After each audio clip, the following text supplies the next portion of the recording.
大家好，我是李卫晨，然后是王老师的研究生。然后这节课我就是很荣幸能跟大家分享一下，就是这个大语言模型相关的表格学习的这样的一个方法。然后的话，就是主要跟大家也是做一个简单的介绍，不会涉及到非常多复杂或者说晦涩难懂的定理。然后我的 PPT 是有这4个板块。第一个板块的话，会跟大家先简单介绍一下大语言模型啊，包括它的发展历程啊，或者说还有它的一些这种简单的使用方法。然后第二块的话，我们就回顾一下，因为之前王老师应该也给大家上过这种传统的表格学习的这样的一些方法，然后我们来看一下它们跟大模型之间有什么样的一个差异。第三块的话，就是分2个小的这个子模块。就是一个是如何使用微调过的大模型来做这个表格深度学习，另外一个是使用这个不使用这个微调的，分别是一个怎样的做法，然后就是给大家找了几个简单的小例子，然后也是跟大家一块儿学习。就是首先第一块的话，我们先来看一下这个大语言模型它的一个，当然大语言模型大家应该都非常的熟悉了，在平常的学习科研生活中用的应该也是非常的多。那么大模型最基础的也是最底层的这个基石的这个架构就是 transformer。这个图相信大家看的应该已经非常多了，然后这里就不多赘述了，然后挑几个要点来讲。第一个的话就是这个它的核心机制大家都知道是这里的这个自注意力机制。然后这个transformer 的话，它是一个解码器结构，分为 encoder 和 decoder。如果我们不看它前面的 positional embedding 这些的话，就是它整体上是呈现一个 encoder-decoder 结构的。这个 encoder 结构的话，它的作用就是说给定一些一般是文本，就是 NLP 里的这种文本，然后它会对每一个 token 学习到一个带上下文信息的这样的一个中间表示，这是 encoder 的作用。decoder 的作用呢，就是说通过这些带有上下文信息的这么一个表示，然后我们来逐个 token 的来进行一个生成，这是 decoder 的一个想法。然后 encoder 和 decoder 它们既可以放在一块儿使用，也可以单独使用。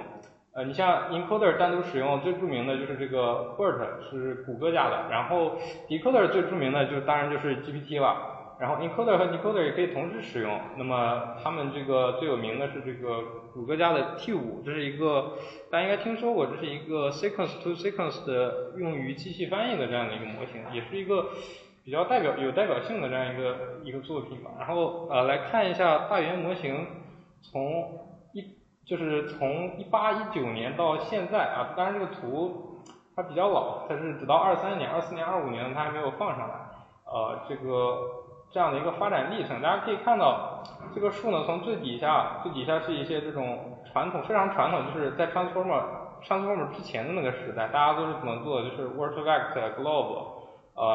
这样的一些做法。然后从 transformer 出来之后，大家就开始延伸出来了3条支线，一条是 encoder only， 一条是 encoder-decoder， 还有一条是这个 decoder only， 这么3个架构。那么 encoder only 呢，发展的就是它的这个开山作品呢，就是谷歌的 BERT， 然后后续呢还有一些后起之秀，比如说这个微软家的这个 BERT， 还有 Meta AI 的，就是 Facebook 那家公司的这个 Roberta。这2个相信大家应该也都或多或少的听说过一些。它们最大的作用呢，就是说捕获一些语义信息，然后把它们加工成一些就是整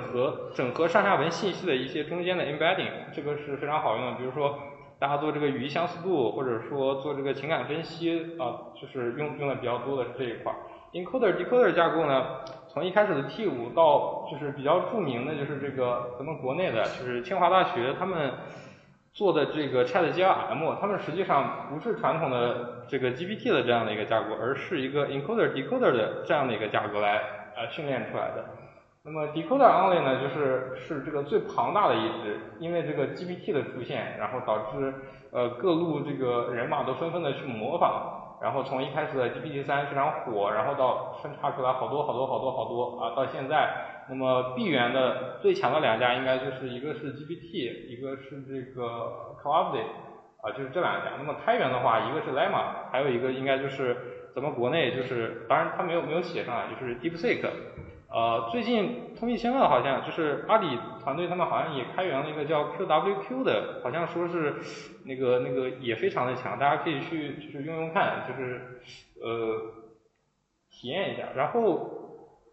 再有一个就是大语言模型的这种用法，这种大家应该也都知道，我就简单讲一下。它这个是上下文学习的一个方法，它只在不微调大模型是怎么来用。这个的话，最简单的就是 zero shot，zero shot 就是零提示，零提示，零样本提示，零样本提示就是说你直接问他，就比如说这个例子，你就直接问他。那么比 zero shot 更加高级一点的就是 few shot， 就是你给定几个例子，就相当于是你给定几个样本，然后就是说你给他几个示例，然后告诉他应该怎么做。然后这是 zero shot、few shot， 然后对大模型就是大家探索出来一个非常好的一个方法，就是这个思维链。就是思维链是一种就是提问的方式，你通过这种方式提问，你就可以让大模型回答的比较符合你的这种实际的这种回答，就是更加像人一点，而且能提升它的这个准确度。在零提示里的话，这个 COT 非常简单，就一句话，就是叫 Let's think step by step， 就让我们一步一步的来思考。那么在 few shot 里的话，它不是这样一步步的思考，而是说你给一个例子，然后这个例子答案里你要告诉他我是怎么做的。比如说这个问题就是已经有5个球，然后又给了2个罐子，一个罐子里有3个球，一共有多少球？然后你的这个 answer 里你就要跟他说起始是不是有5个球啊？然后给了2个罐子，一个罐子有3个球，那么一共就是6个球，所以5加6就是11，那么答案就是11。对比这个 few shot 没有用思维链的这个，你给定了这个用思维链的这样的一个例子，大模型就会学习到这种模式，然后它就会仿照着你去这样进行一个分析，然后它的这个分析就会更加准确，然后也会就是错误率更低，然后也是更加的便于人类去理解。下一个就是大模型的这种微调，这里就是它大模型的微调是有全量微调跟这个少参数微调。全量微调的话需要的这个资源量太大了，这里就不多介绍了，大家有兴趣可以自己去看一下。包括那些什么 SFT， 然后什么强化学习对那一套的，我们来看一下这个 task， 就是这个就是可能就是大家如果有一点资源可以用的，就这个叫 parameter efficient fine tuning， 它的核心思想就是说，你大模型里参数特别多，那么我可以只调一部分，我可以只调一小部分，就是我不全调，我只调一小部分。然后比较著名的，其实这个也有很多，这个只列了2个比较有代表性的，后面还有很多，大家有兴趣可以自己了解一下。这个是 LoRa 是微软提的，它是22年提出来的，在 SALR 上的这样一篇论文，它这个非常的有效果。它的思想就是说什么呢？就是说这个我们回到前面去。就说这个 encoder、decoder 一般是 decoder 这样的一个架构，它不是有很多这个attention 嘛 ，attention 还有这个 feed forward， 就是这个注意力网络，还有这个前窥网络。那么我们怎么调呢？我们就是说我们保留原来参数的基础上，就是原来参数就是一个 d 乘 d 的这样的一个矩阵嘛，我们引入2个新的小的矩阵，分别是 d 乘 r 和 r 乘 d， 我们只调这一部分。然后它这个 r 呢非常小，你比如说这个 d 可能是512、1024，这个 r 可能就是2、4、6、8，就非常非常小。然后通过这种方法呢，它只调这个 a 和 b， 然后它就是能实现大概是0.1%左右，就是只调原来模型参数量的0.1%左右。然后右边这个是一种叫 IA3 的方法，这个相对而言没有那么出名，它这个思想更简单，所以说你的这个注意力机制不是有 QKV 嘛，然后你的这个 feed forward 里是也有一个这个前窥网络嘛。我干什么呢？我就是在每一层每一个 transformer 的这样的一个 decoder 层里，我加3个向量，分别叫 LV、LK 和 LFF， 然后这3个向量就是，比如说这个 V 是 n 乘 n 的吧，那么这个 LV 就只是1乘 n 的，就是它非常小，它只是它只是一行，就一个向量，然后这一个向量跟这个 V 里的每一个向量做哈达马基，就是对应位置相乘，就相当于是做一个缩放，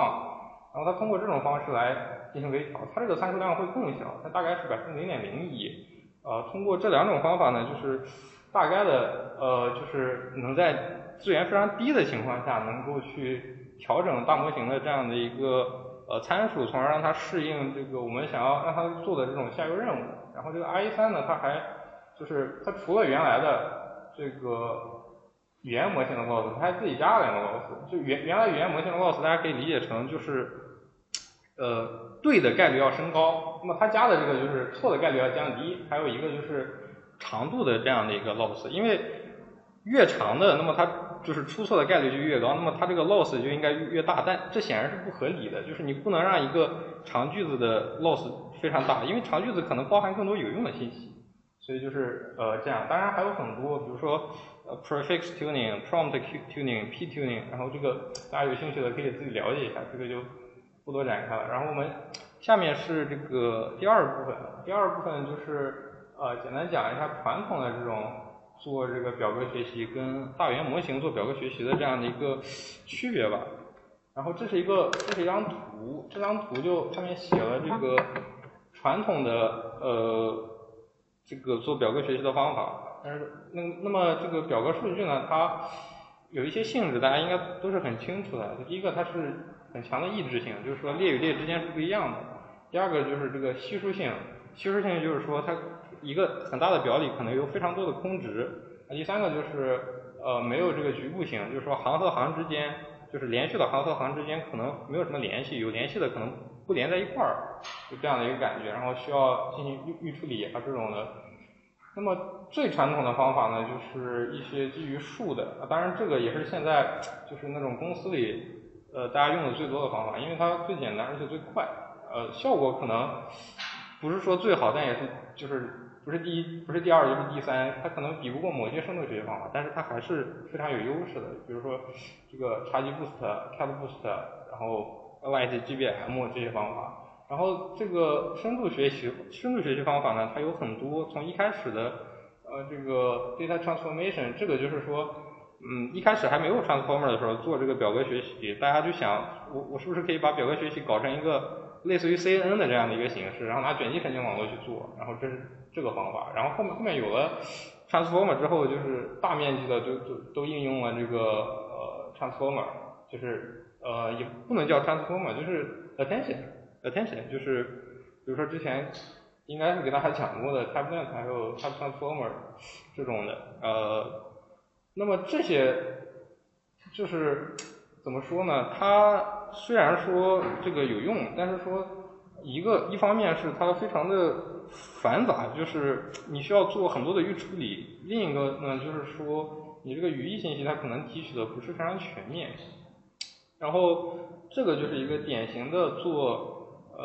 表格学习的，就是用这个 attention 机制做表格学习的这样的一个示例啊，就是说一开始你有一堆它是一个 pretrain and fine tune， 就是类 BERT 的一个范式，其实就是 transformer 太成功了，然后大家都把它拿过来就是抄一下用一下，就是它的核心思想还是对每一行可能去学一个 embedding， 然后用这个 embedding 做分类也好，然后做这个回归也好，就是差不多是这样的一个办法。然后你有很多的这种无标签的数据，那么你可能就是构造一个 transformer 的 encoder， 然后你里边把它的 attention 改一改，然后就是各种魔改完了之后，那个你把它训练出来，训练完了之后，你在某种下游任务上进行微调最后呢可能加一个额外的这种线性层，然后来完成你所需要的任务。然后这是之前最流行的这样的一个方法。现在我们有大模型了，然后大模型它有一个非常大的好处，就是首先它跟这个表格数据它天然就是集成起来会比较方便一点，因为大家想我们真实世界的表格里其实非常多，就是大多数的真实世界的表格它还是纯文字为主的，当然也有一些纯图片纯视频，但那毕竟是少数，也就是说它天然就可以转换成这种大语言模型的输入的这种文本这种形式。然后第二个好处就是大模型呢，它不需要训练，或者说只需要很少的训练，因为我们用的都是一个别人大公司已经帮我们训练好的这样的一个东西，而且它在这个零提示和少提示这种样本上就是非常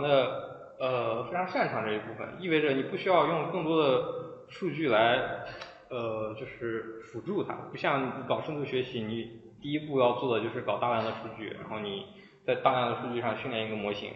是这样。然后第三个的话就是大模型的这种可解释性还有这个灵活性非常强。什么叫灵活性非常强呢？就是说原来的这种deep learning 结构，我们最后拿到的总是一个嵌入，一个 embedding， 这个 embedding 呢就只能把它用作，就大部分情况下只能用作分类任务或者是回归任务，那其他的任务你就做不了呀。就比如说我给你一个表格，我想针对这个表格做一些问答，就是说提取这个表格的信息，或者说这个把这个就是根据我的这个表格，你能不能，我想查一个什么东西，你能不能帮我生成一个 SQL 语言？就这样的，就是传统的这个 deep learning 方法它其实是做不了的，因为它根本没有这个场景。但是大模型呢，它就非常好的能够覆盖这些场景，然后这也是它的一个优势。然后这个是对比部分，大家有什么问题吗？没有问题的话，我们就继续。然后下一个的话，就是简单给大家讲一讲这个微调的大模型要怎么应用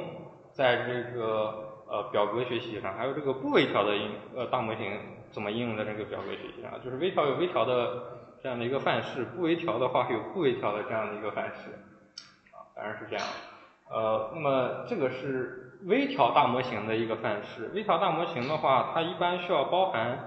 这几个部分。第一个就是你的这个表格数据，就是你的表格数据它肯定不是一段文本，它是一些零散的文本，可能你要怎么样把某一行或者说某几行你变成一段话，这个是需要考虑的。第二个就是你要怎么样构造一个 prompt， 你要用什么样的方法去提问的模型。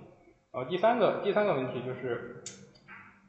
这个你要选择什么样的微调方法。这是第一和第二步，就是说你要怎么把这个表格来做成一个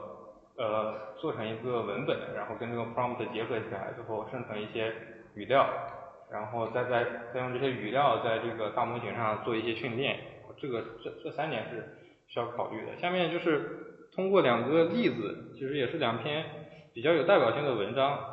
当然不会出现公式什么的，就是只是给大家讲一下他们是怎么把这个大模型跟表格结合起来的。第一篇就是这个叫 TabLLM， 这一篇是非常早，然后它也是非常有代表性，然后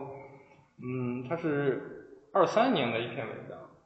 这个 TabLLM， 那我们就从那个刚刚介绍的那几部分来看吧。然后第一部分就是说怎么样把这个表格数据变成这个文本数据。那么他给了好多办法，实际上这篇文章里他测了好多办法，然后最后发现有一种办法是最好的，就是这个直接变成文本的这种形式。什么叫直接变成文本呢？就是说这一列这个列名然后是什么？就比如说 age is 那个 42， 就是年龄是42岁，就这样，这是一种。第二种呢，就是我们用一些，因为它有一些就是在大模型出来之前有一些专门的这种模型，它是用来被训练做这个 table to text generation 的，就是用这种模型，就是说给你一个表，然后这个模型可以帮你生成这个表格的这个描述当然现在这种已经非常少了，因为都被大模型干掉了。然后第三个就是我们直接用大模型来生成一些这种描述，就是你把这个表扔给大模型，你说你帮我生成每一行的这个描述，然后后面的话就是用 JSON 格式，或者用拉太后格式，或者用 Markdown 格式，等等的，这就是把这个某一行或者说某几行来变成这样的一个文本。那么第二个问题呢，就是说它要构建一个这个提示。这个提示的话，一般来说就是基本上每一个每一篇论文里它都会有一个提示工程的这样的一个方法，就是说它是针对数据集的，它是跟数据集有关的。比如说在你在做这个 bank dataset 的时候，你就要针对 bank dataset 去出一个 prompt， 你做 hard dataset 的时候，你就需要对这个 hard dataset 去出一个这样的数据集。然后这里给了2个例子，就是说其实也不是特别难，就是把这个你序列化好的这个某一行放上去，然后直接问他问题。这个金甲在这里没有什么特别的含义，金甲是一个搞过前端的同学可能知道，金甲是一个渲染引擎，它的意思就是说金甲冒号后面的这个东西和这个东西最后都要被替换掉，就是其这个意思。金甲本身没有什么含义。然后第3个的话就是你要用什么方法来进行微调。微调的话，这里他就选了那个我们前面讲的这个 IA3， 因为它这个 IA3 支持 few shot 微调，就是说样本量非常少，你可能只调5个，只调6个，就是可以达到一个相对比较好的这样的一个效果。这是这个 TabLRM 它的这样的一个算是一个它的这样的一个做法。然后我们看一下它的整个的 pipeline， 整个的 pipeline 也不难，不能说不难，应该说是比较简单，就是非常简单的这样的一个 idea， 就是说第一步我们搞它可能有一堆这个表格数据，然后第2步我们把这堆表格数据通过某些模板，然后进行这个序列化，然后第3步呢就是把序列化的这种东西加到这个 prompt 上去。然后第4步的话，就是说我们用这些构造好的语料进行这个微调，微调完了之后呢，我们就可以用这个 zero shot 的这样的一个方法，然后来询问大语言模型，来询问大语言模型，然后就达到一个还算可以的一个效果，因为它也算是这种开山之作吧。这是一种方法。然后另外一个例子呢，就是这个叫 table lemma， 这个大家看名字也能看出来，它肯定是微小的 lemma， 对吧？这就叫 table lemma。table lemma 跟前面那个 TabLRM 不同的是，它的这个更加广泛，就是前面那个我们说它的任务可能更加的关注还是这种分类或者是回归但是 table lemma 它这个任务就非常的广泛，就比如说对于表格进行解释，对表格进行增强，然后你做一些问答，或者说做一些基于事实的这种确认还有推理。然后这边给了这个 table lemma 它的序列化和 prompt 的一些例子，可以看到这个 table lemma 的它的序列化非常的粗暴，它就是直接把整个表放上去，然后它可能加了一些特定的 token， 比如说这个 TLE， 然后这个 TAB， 这个 SEP， 这个肯定是它在微调的时候添加到那个 tokenizer 里面去了，就是这样的一个感觉。然后它这里有3个任务，这3个任务就是能说明这个 table lemma 它是就是一个非常通用的一个模型，它不仅仅是只能来做这个回归或者是分类比如说第一个这个叫 column type annotation， 这个是什么意思呢？就是说这个任务其实我也是第一次听说，就是说给你一张表，然后这个表里有好多列嘛，然后你给他一些候选项，然后你问他这一列是候选项里的哪一个，比如说这里就是问这个 player 这一列它是候选项的哪一个，然后大模型就是理论上的就是应该给的输出是这个一个 sports pro athlete， 还有一个 baseball player people person， 就是这样的一个就是这个应该是匹配度从高到低的这样的一个输出，然后这是第一个任务。然后当然它不止这3个任务，这只是一个例子，实际上它是搞了一个非常大的一个就是它扒了 Wikipedia， 还有好多公司财务，还有一些真实世界的这种就是比如说学校还有其他地方的表，然后拿来训练的这样的一个非常大的一个非常通用的一个这样的模型。然后第2个任务它叫这个 row population， 这是什么意思就是说也是说给你一个表，然后我给你好多行，然后你要帮我选出来哪些行应该被插到这个表里，哪些行不应该被插到这个表里，就是说匹配一下给你的候选项里有哪些行应该在这个表里就是这个。然后第3个问答就很简单了，就是说给你一个表，然后你去根据我给你的这种信息，然后你去我问你一些问题，然后这个问题肯定在这个表里通过某些信息综合啊推理啊能得出来，然后你最后就是帮我回答这个问题，然后就是这个它的序列化和 prompt 和提示就是基本上都在这里讲一下它的这个选择的这个微调的方法。它选择的微调的方法叫 long LoRa， 就是它名字能知道它是从 LoRa 的一个变式，但是为什么叫 long LoRa 呢？就是首先大家看右边这个，其实核心还是这里，就是这个自注意力机制，它这里加了一个 LoRa 的那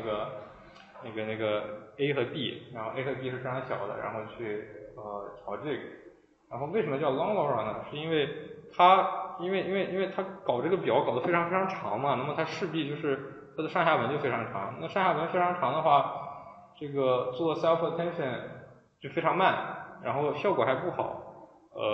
就是也非常吃资源。那么怎么办呢？它就用了 long LoRa 这个方法。什么叫 long LoRa 呢？就是大家可以看一下，就比如说这是一个注意力矩阵，这是一个注意力矩阵，然后这个就意味着第一个 token 跟第一个 token 做到了 attention， 这个就意味着第一个 token 跟第二个 token 做到了 attention， 这个就意味着第一个 token 跟第3个 token 做到了 attention， 以此类推。那么假设说原来有这么多 token 要做 attention， 那么就会每一个就会最后生成一个 n 乘 n 的这样一个非常大的一个矩阵。那么他们 long LoRa 的想法呢是第一个，我先分一下块儿，就是说我可以这里就是每4个然后来做 attention， 每4个来做 attention， 每4个来做 attention。那么这些和这些就都不需要了。然后只放左下角的原因是这个 attention 机制它要求你前面的 token 不能看到后面的 token， 就是说你在推理的时候肯定是你不能看着答案推理嘛，对吧？就是你不能看见后面的 token 来推前面的 token， 所以只有一个下三角，就是这样的。但是分块之后这个效率是上来了，但是会出现另外一个问题，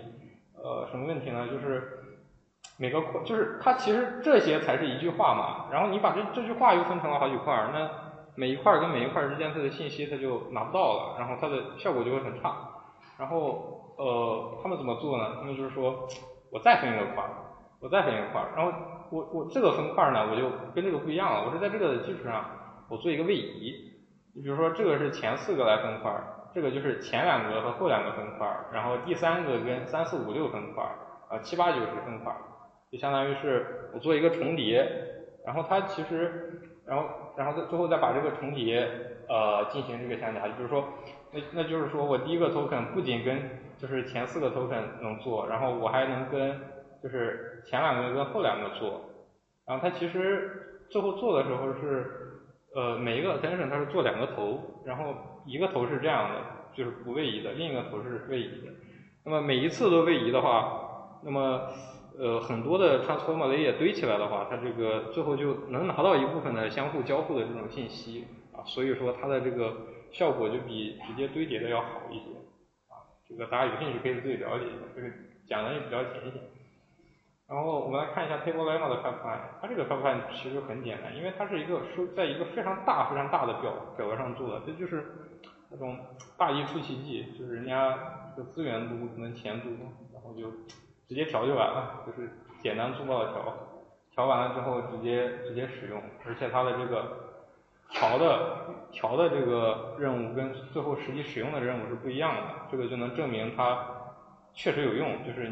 我在一些备件的，就是所谓的 in domain， 就是领域内部的，就是这些任务上做了微调，但是我其实还是能适应我没有见过的一些任务然后这是就是 fine tune 用 fine tune 的这样的一个方法，然后大家有什么问题吗？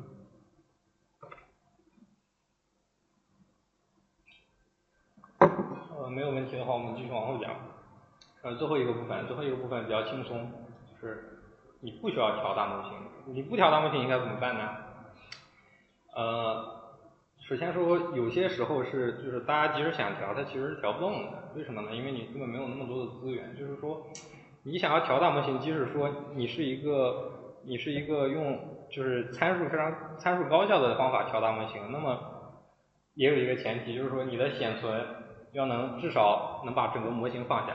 就是你推理都推理不了，你更就是遑论微调，对吧？那么现在主流的这种7B 的大模型，用显存就要10级，甚至就要10几个 G 大概。然后你要是微调的话，可能要20个 G 左右，30个 G， 就是单卡。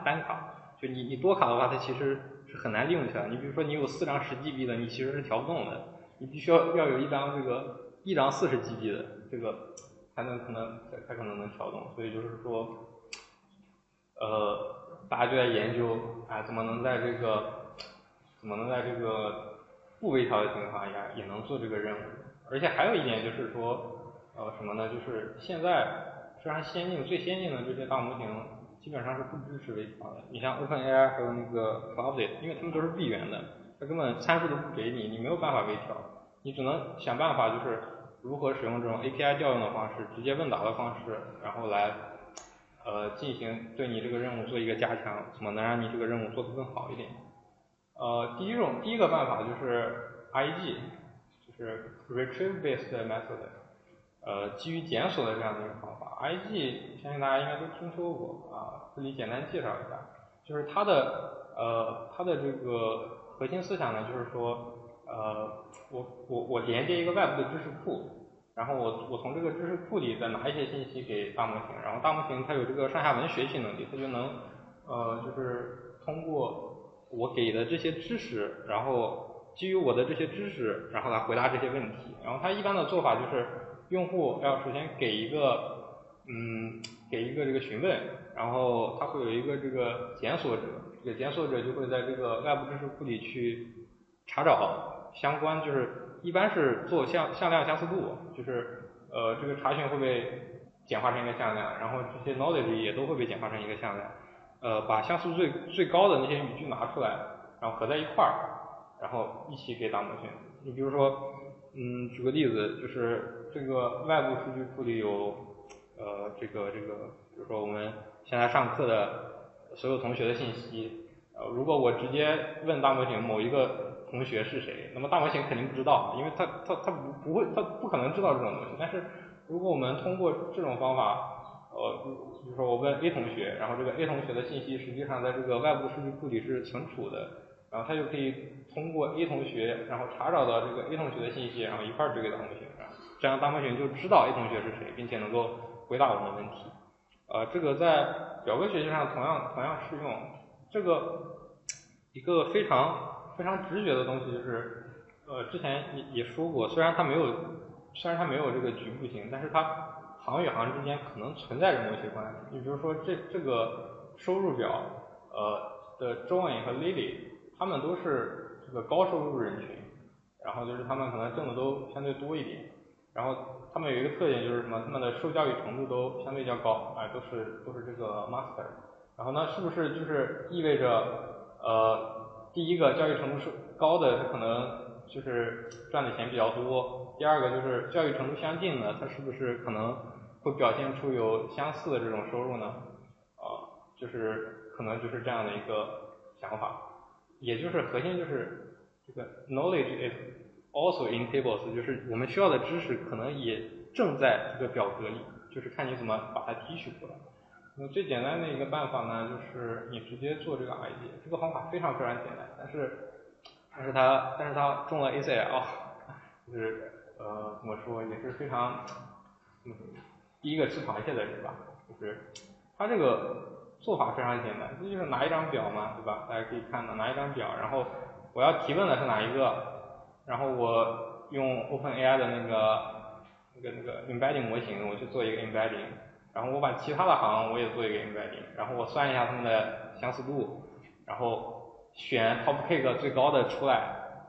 然后合一块儿，然后再问大模型，就是非常简单的这样的一个流程，就是通过你的也不能叫上下文吧，就是整个表格里的这样的一个与你最相似的行，往往可能含有你需要的，或者说大模型推理需要的这个信息，然后这是这个，然后下面一个呢是，其实核心思想也是这个检索，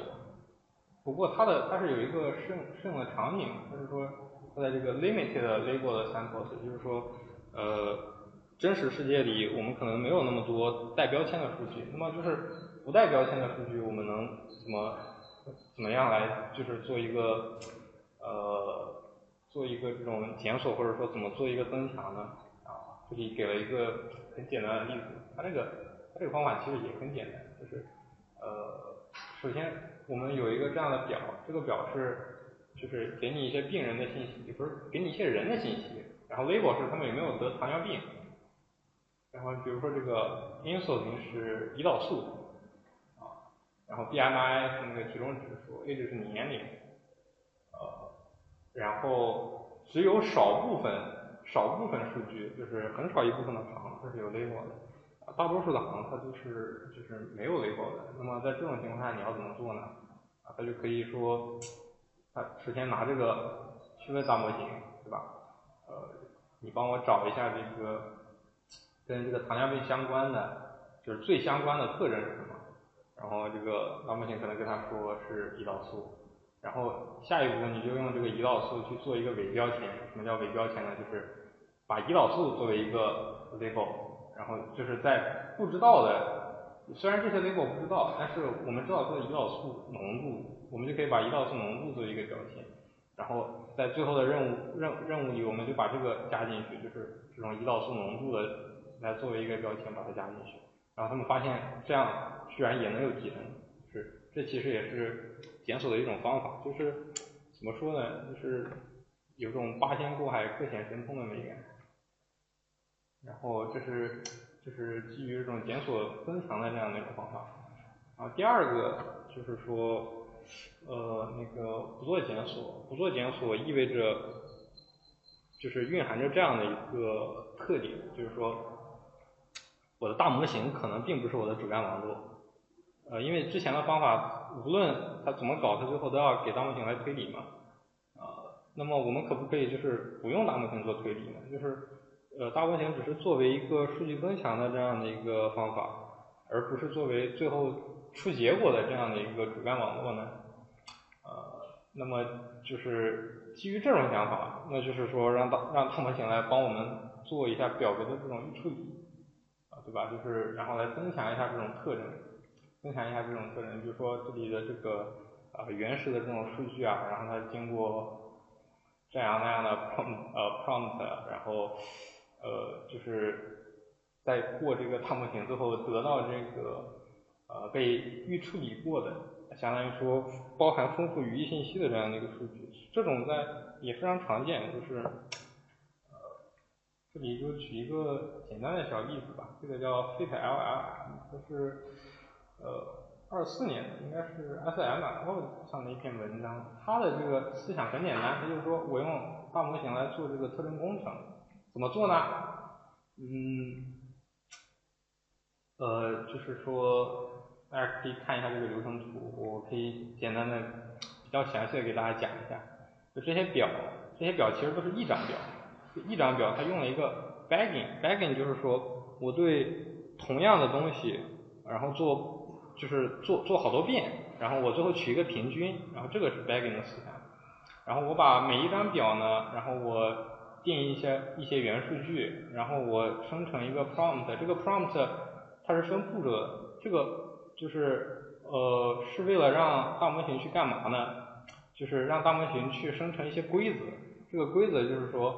比如说假设说这是一个分类任务，大模型就会帮你生成，就是我看一下，这个是预测它的信用风险等级它是一个分类任务。那么大模型最后就会帮你生成这个 class one， 对吧？第一个规则是 age 大于等于50，然后第二个规则可能是年收入这个大于等于多少，就是满足这些条件满足的越多，它越可能是一个属于 class one 的这样的一个就是越可能属于 class one 就这个样本。然后 Class 2呢，就它可能是小于50，然后年收入可能小于多少多少，那么它可能就是比较倾向于这个第二种 Class。然后提取出来这些 rule 之后，就相当于说大模型帮我们做了特征工程，提取出来了一些信息嘛。然后我们就直接用这些，就是它所谓的这种这些规则，然后来把这个表格，它实际上就是把原来的，因为每一个就是每一列它都代表不同的信息嘛，现在我们就可以把它提取成01010，就你满足这个就是1，不满足就是0，然后都做成一些多热向量，因为它不是独热，它是多热的，它是一堆0和一堆1组成的，然后最后再过一个 MLP， 然后来把这个分类任务做出来。然后大家可以看到这里有1、2、3，就列着3个，意思就是说这是3张一样的表，过3次一样的流程，然后算出三个这种结果，然后取平均值，然后它最后微调的东西呢，就只是一个 MLP， 就在这里，从这个多热向量到这个多维的 class 这里，然后去进行一个微调，然后这样的效果居然也还可以，就这是一个就是怎么说很新颖的这样的一个例子啊。然后我们看一下，就是综合上面讲的那几个例子，可以看到大模型它是既有优点也有缺点的。优点就是第一个是说它这个知识覆盖面非常广，就是你可以问它很多问题，你基于表格它也可以做问答，它不像是传统的那种方法，可能大部分只能做预测或者只能做分类。第二个就是说它在这个上下文学习和这个零提示零样本提示的这种能力非常强，就是你不需要给它提供过多的数据，它就可能根据它已经学到的东西帮你推理出相对比较好的结果。第三个就是在这种交互式的生成任务上，非常有用。就比如说你把这个表格扔给他，你说我现在要问你一些问题，这个表格里有没有什么什么样的，就有没有什么样的，然后或者说你帮我生成一些 SQL 语句，它都可以帮你做，这是它的强大之处。但它也有一些薄弱的点，第一个就是非常慢，然后第二个就是花销非常高。就是你要用一些效果非常好的模型，必然伴随着一些开销。第三个就是它在某些任务上就是表现不是很好，就比如说一个是这个带数学的任务，就比如说表格里有这种数字，可能你让它计算，它可能这个算的不是很好。第二个就是对非常大型的表格，它可能表现不是很好。当然这个表现不好，并不是指它的这个那个能力差，而是说就比如说我们用传统的方法来处理一个有1000万行的这样的一个表格，它可能处理的很快，它可能几分钟几个小时它可能就处理完了。但是你要用大模型的方法的话，你就要一行一行的去，就是你相当于就是调用这个大模型就是1000万次，那这个就非常的有局限性了，你可能要干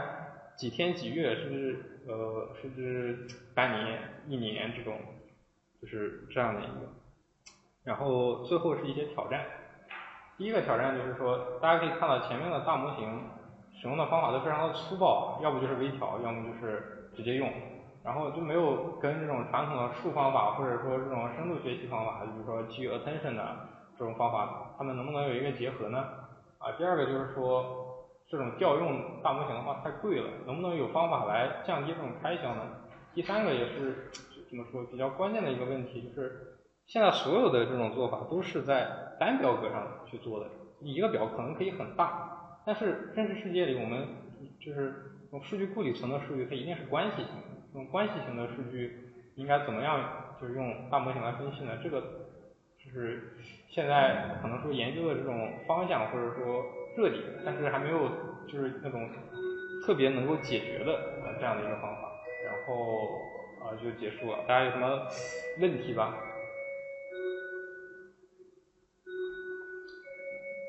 没有的话，就是大家就可以下课了。